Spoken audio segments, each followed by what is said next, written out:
everybody, MDpolo here at Range USA in Carmel, Indiana, and today we have a Smith & Wesson, an oldie, chambered in 22, and this is the 61-2. 61-2 from 1975. It's an empty gun. The mag, 5 rounds only. If it starts to get loud in here and I can't speak anymore, then we'll just go straight to the tabletop. All right? This thing is little. I don't even know where the sights are. Good Lord. I can't see the sights. Oops. Safety, what a flinch. Good Lord.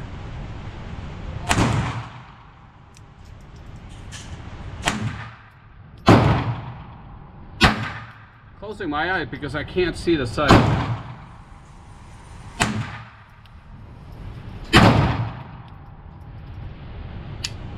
Okay, that was 5. The gun is empty. Isn't it cute? Let me turn you around. I think I hit everything except the bullseye.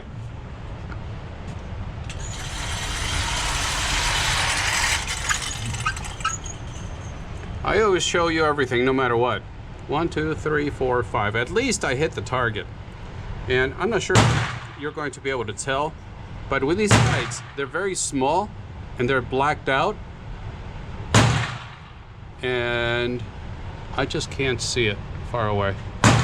Well, not that far away.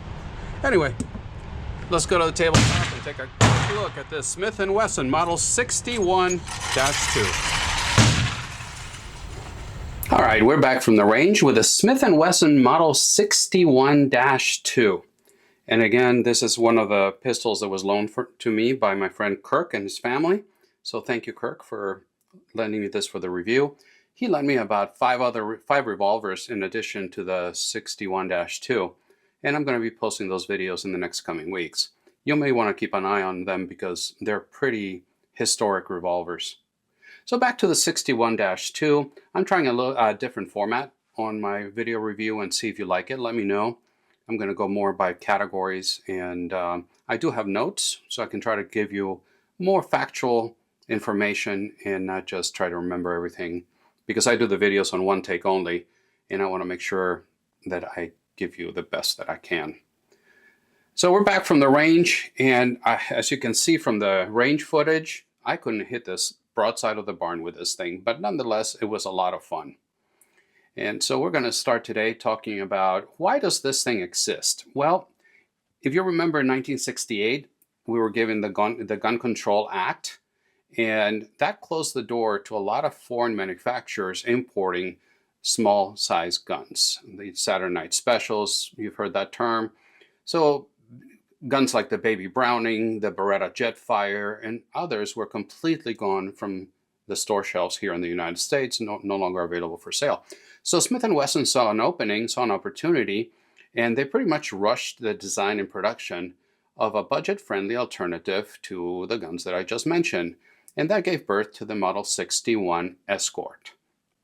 You have the Model 61, 61-1-2. I believe that's the progression. Correct me if I'm wrong with that. But it's a very interesting firearm, and we'll show you the.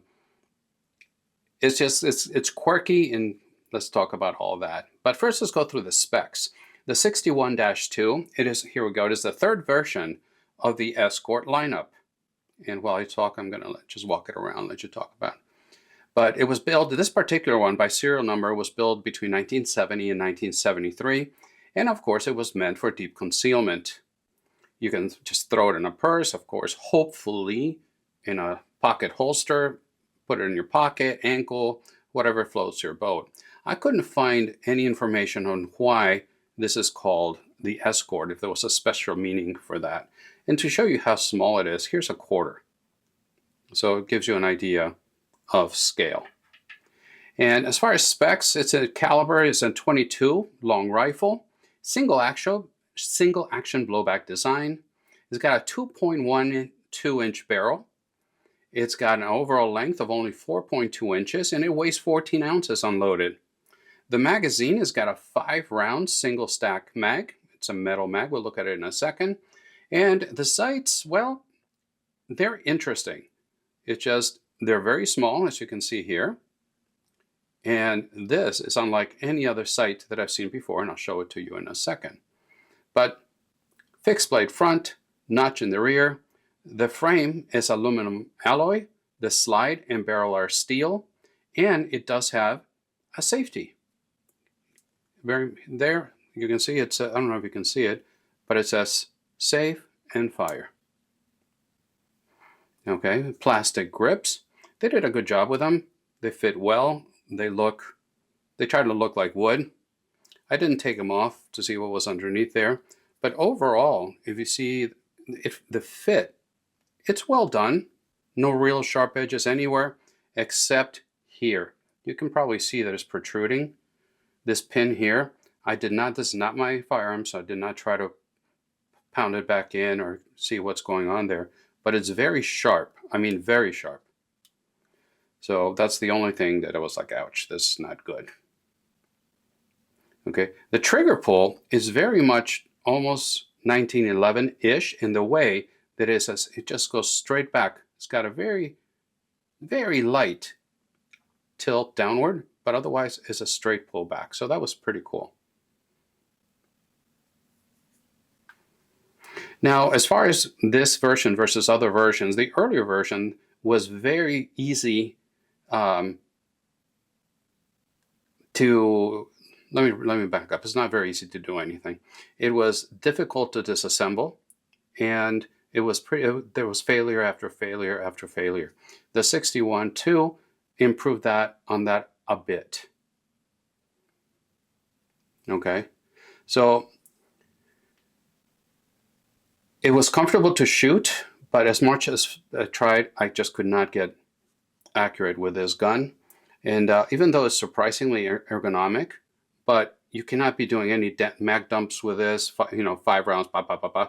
And here's the thing. It's got a heel release on the mag, as you can see here. And, you're done shooting, pa, pa, pa, and everybody's got their technique. But it's an action where you go in and back, and then you can pull the mag out. And here you go, you got a single stack 5-round mag. Other one goes in. It's not the most easy thing to do, but you're ready to go for the next one. Now, I ask for your patience in this. I'm going to do my best to try to disassemble this. YouTube for cleaning and maintenance. It's for safety. I'm going to try to disassemble this and show you, because the design is very interesting, in which the recoil spring is on top of the barrel. As you can see, the barrel is down here. The recoil spring is up here, and it's got a sort of a bushing. Okay, so we check that it's unloaded. And you see here, it's got this little button. So you press the button all the way in, and then you remove the front sight. If I can do it around the camera. I don't have nails to do this. There you go. You see that? So you make sure you press the button as far as you can and pull up the front sight. And put it aside. And then all this comes out.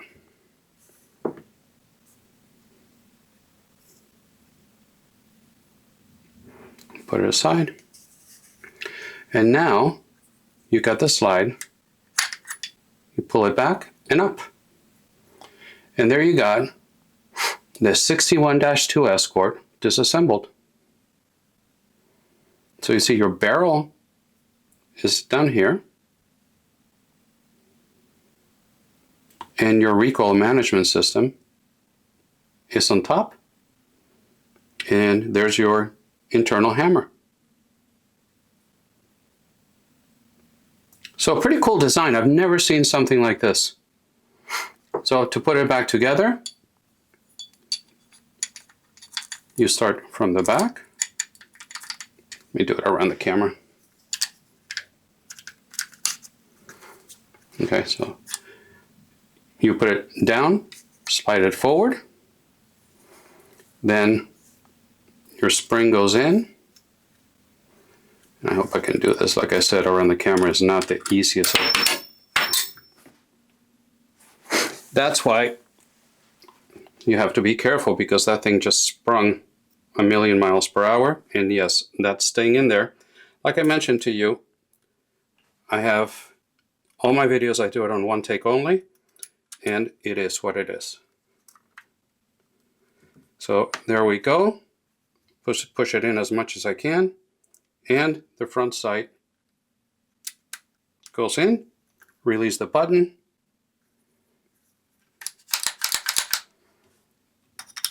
Got to put the mag in.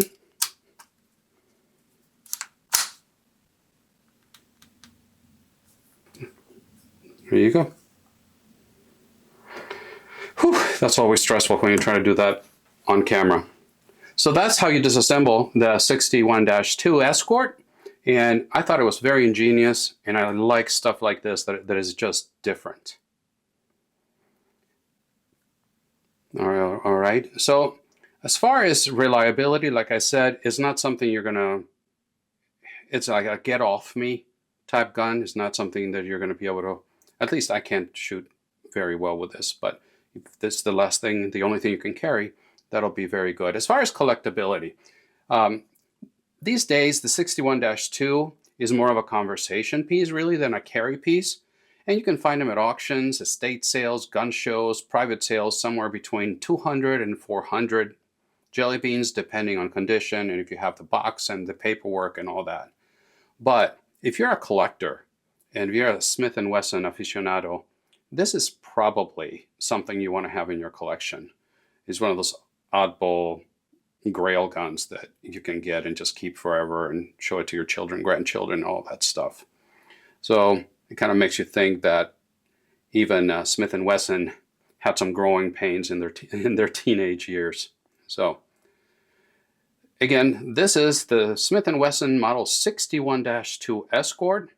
Tiny little thing, but certainly an interesting one.